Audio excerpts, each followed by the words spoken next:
아버지의 손. 오천석 역. 아버지의 손은 유별나게 투박하고 힘이 셌다.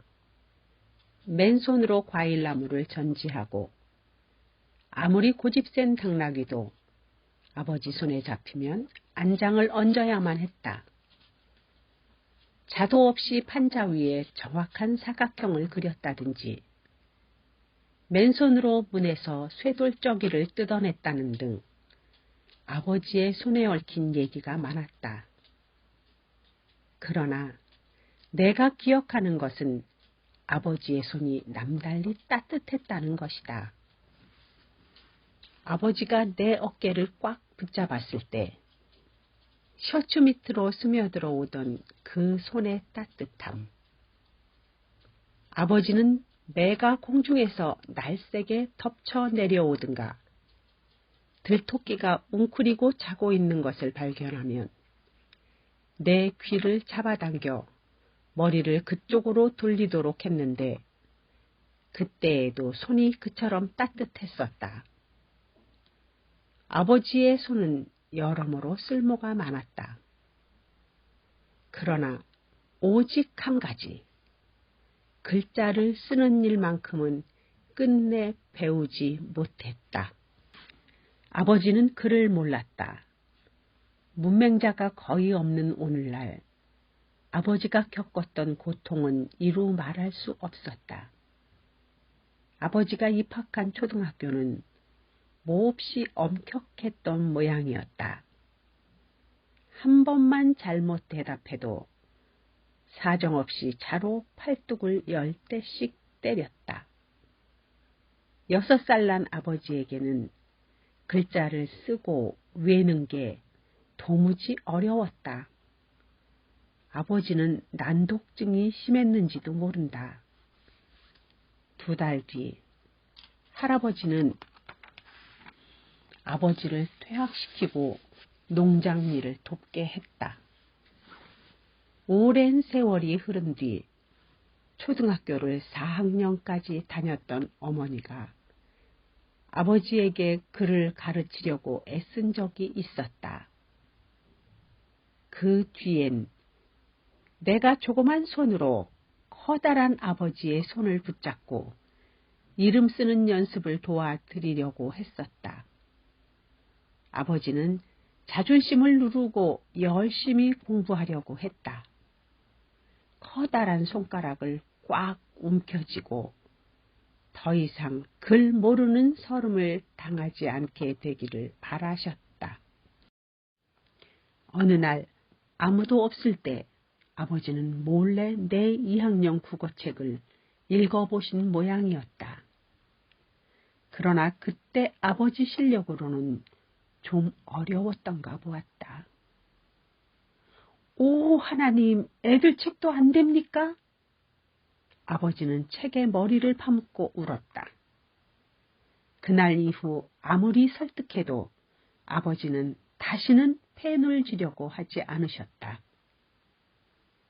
농장일로부터 시작해서 도로 인부, 공장 일을 하는 동안 아버지의 손은 충실히 제구실을 했다.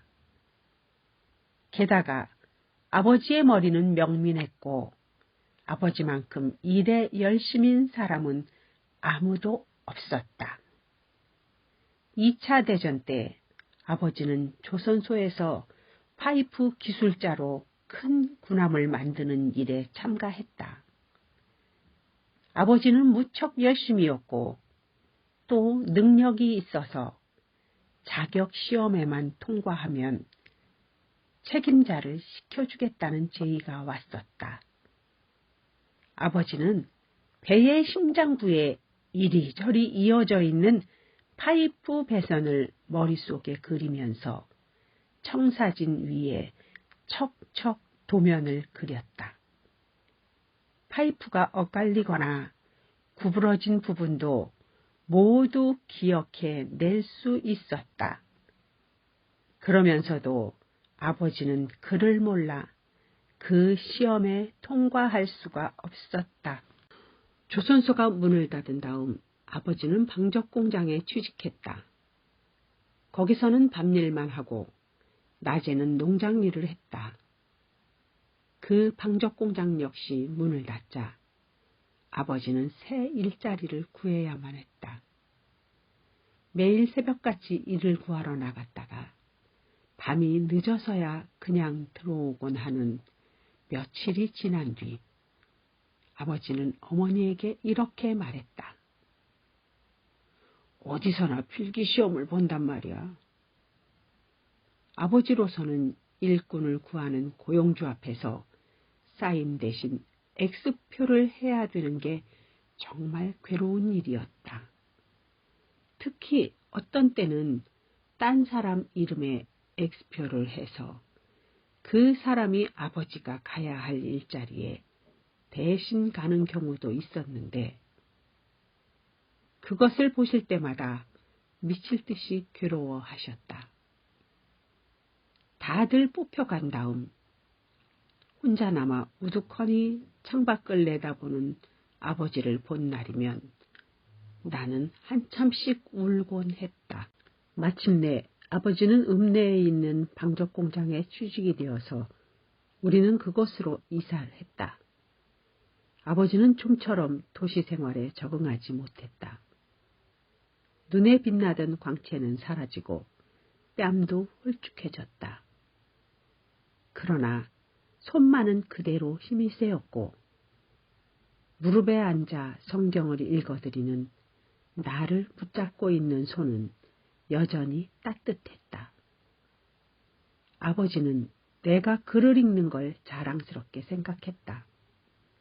어려운 단어가 나와 읽지 못하고 쩔쩔매도 언제까지나 참고 기다리며 듣고 싶어 했다. 언젠가 아버지는 라디오에서 제 가족을 부양하지 못하는 남자는 도둑이나 이단자보다 더 나쁘니 결코 하나님의 나라에 들지 못하느니라 하는 성경 구절을 설교하는 걸 들었다. 아버지는 내게 그 구절을 읽어달라고 했지만 나는 통 찾을 수가 없었다.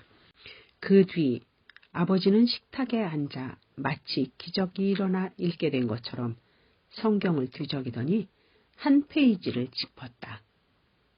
바로 그 성경 구절이 있는 곳이었다. 아버지는 때때로 성경을 뚫어지게 바라보았다.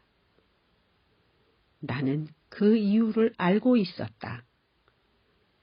아버지는 성경을 못 읽어 하느님 나라에 들어가지 못할까봐 두려웠던 것이었다. 어머니가 이모에게 가신 주말의 어느 날이었다. 아버지는 가게에 가서 저녁 찬거리를 사오셨다. 저녁을 먹고 나니까 아버지는 멋진 디저트를 주겠다고 했다. 부엌에서 깡통을 따는 소리가 들렸다. 그러더니 웬일인지 조용했다. 나는 부엌으로 가보았다. 아버지는 깡통 딴 것을 들고 서 계셨다. 난 배인 줄 알았는데. 아버지는 혼잣말을 하면서 뒷마당으로 나가 계단에 앉으셨다. 내게 부끄러우신 것 같았다. 깡통에는 순감자라고 씌어 있었다. 그러나 상표에 붙어있는 그림은 영락없이 배 같았다. 나는 아버지 곁에 가서 앉았다. 그리고 별자리를 가르쳐달라고 졸랐다. 아버지는 북두칠성 등 웬만한 별자리를 다 알았다. 아버지는 별자리에 따른 신화도 들려주었다. 아버지는 오랫동안 그 깡통을 선반 위에 놓아두고 있었다. 그리고 이따금씩 그 깡통을 손에 들고 빙빙 돌렸다. 손으로 글자를 만지면 그 손이 저절로 글을 쓰게 되리라고 생각하는 것처럼. 몇 년 후 어머니가 돌아가시자 나는 아버지더러 함께 살자고 했다. 아버지는 변두리 조그만 집에서 가축이나 채소를 돌보면서 혼자 살겠다고 고집을 피우셨다. 아버지의 건강은 점점 나빠지고 있었다. 심장병 때문에 여러 차례 입원도 했다. 늙은 의사 그린 씨가 매주 진찰을 하고 약을 주었다. 그 가운데는 심장마비가 올 것 같은 예감이 들면 얼른 삼키라는 니트로글리세린 알약도 있었다. 내가 마지막으로 아버지를 만났을 때 아버지는 기분이 좋으셨다. 산 아래 목장에서 그 크고 따뜻한 손. 이젠 늙어 마디가 울퉁불퉁했지만 내 아이들의 어깨를 붙잡고 멀리 보이는 연못을 가리키고 있었다. 예전에 아버지와 내가 수영을 하고 낚시질도 하던 연못이었다. 그날 밤 내 가족은 새 직장 관계로 해외로 떠났다. 3주일 후 나는 아버지가 돌아가셨다는 전보를 받았다. 얘의 그 심장마비 때문이라고 했다. 장례식에는 나 혼자 돌아와 참석했다. 의사 그린 씨가 유감을 표했다. 그는 좀 괴로워하고 있었다. 그날도 그가 처방을 써줘서 아버지가 약국에 가 약을 지으셨는데 여지껏 그 약병이 보이지 않는다는 것이다. 그는 그 니트로글리세린 약만 있었다면 아버지는 도움을 청할 때까지 버틸 수 있어 안 돌아가셨을 것이라고 했다. 장례식이 시작되기 1시간 전, 나는 아버지가 쓰러지셨다는 마당가 바로 그 자리에 서 있었다. 슬픔이 북받쳐 올라 나는 아버지가 숨을 거두신 그 땅을 손바닥으로 훑어보았다. 내 손가락에 딱딱한 게 닿았다. 반쯤 묻힌 블록이었다. 나는 무심코 그 블록을 들어 팽개쳤다. 그랬더니 그 아래 부드러운 땅 속에 꽉 박혀있는 약병이 보였다. 뚜껑이 꼭 잠긴 채 알약이 가득 들어있는 플라스틱 병이었다. 약병을 집어드는 내 눈엔 아버지가 뚜껑을 열려고 애를 쓰다 못해 필사적으로 블록으로 약병을 깨려고 했을 장면이 떠올랐다. 아버지의 크고 따뜻한 손이 죽음과의 싸움에선 그토록 맥없이 패배한 까닭을 알고 나니 분통이 터져 미칠 지경이었다. 어린이 손이 안 닿게 되어 있는 안전 뚜껑, 눌러서 돌리셔야 열립니다. 나중에 듣고 보니 약사는 바로 그날부터 새로운 안전약병을 쓰기 시작했다는 것이었다.